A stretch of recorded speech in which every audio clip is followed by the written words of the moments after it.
I want to change the way we think about consistency. Most advice online says build the habit, don't break the streak, be disciplined. But journaling is not a gym routine, it's not water intake, it's not something you optimize with productivity rules. If you treat writing like a habit, you'll measure it by performance. Did I do it today? Did I skip yesterday? How many days in a row? And slowly it becomes something you either succeed at or fail at. But when writing becomes a personal practice, everything shifts. A habit lives in your schedule, a practice lives in your identity. A habit asks for repetition, a practice asks for presence. There were weeks when I wrote every day at the same time. There were weeks when the timing changed. There were days when the page was powerful. There were days when it felt dull. If I had judged journaling as a habit, I would have quit during the dull days. But I don't write to maintain a streak. I write to maintain a relationship, and relationship with my thoughts, with what I'm reading, with the parts of myself that don't speak out loud. Reading and writing together is not self-improvement, it's self-accompaniment. When I read something, a paragraph about grief, or a line about restraint, or a character struggling with pride, I don't rush to extract lessons. I sit with it. And then I write. Not to become better, but to become clearer. Over time, I've noticed something. The way I show up on the page mirrors the way I show up with people.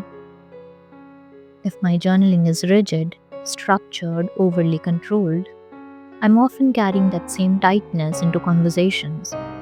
If my writing avoids uncomfortable truths, I'm likely avoiding difficult dialogues in real life. If my journaling allows contradiction, I feel hurt and I also overreacted. Then I became capable of holding complexity in others. Practice shapes personality. When you write as a habit, you focus on output. When you write as a practice, you focus on awareness. And awareness softens behavior. For example, if I notice on the page that I constantly justify myself, I begin noticing it mid conversation. If I see that I dramatize minor inconveniences in writing, I start catching that exaggeration when speaking. If my journaling becomes more patient, longer sentences, fewer emotional spikes, my tone with others follows. This is why I resist calling it a 30-day challenge. Challenges end, practices deepen. A practice has no finish line, it matures. Think about musicians. They don't complete music after 60 days, they live in it. Think about meditation. It isn't successful because of a streak, it's meaningful because of return. Journaling is similar. Some days you return joyfully, some days reluctantly, sometimes confused, some days clearer. This returning is the practice. And returning builds something more durable than discipline. It builds familiarity. The longer you stay with writing, the less dramatic your inner world becomes. Not because you stop feeling intensely, but because you stop being surprised by yourself. You recognize your cycles, you know when you are tired and projecting, you know when you're defensive because you feel unseen. You know when you're quiet because you're processing, not because you're cold. This self recognition changes how you behave. You interrupt less because you're not desperate to prove. You react less because you understand your triggers. You apologize without humiliation because you're already admitted the flaws on paper. Writing privately trains you to be less performative publicly, and that is rare. In a world obsessed with visible growth and aesthetic routines, a quiet personal practice looks unimpressive. No one applauds your page, no one tracks your consistency, but something internal stabilizes. The goal stops being, did I journal today, and becomes, am I still willing to sit with myself? That question is deeper. Because sitting with yourself is uncomfortable. Some entries feel repetitive, some feel embarrassing, some reveal jealousy, insecurity, ego. A habit would push you to produce something polished. A practice allows you to be unfinished. And strangely, that acceptance makes you more steady in relationships. You stop expecting others to be perfectly evolved. You stop demanding constant clarity from yourself. You understand that growth is layered. Writing becomes less about fixing and more about witnessing.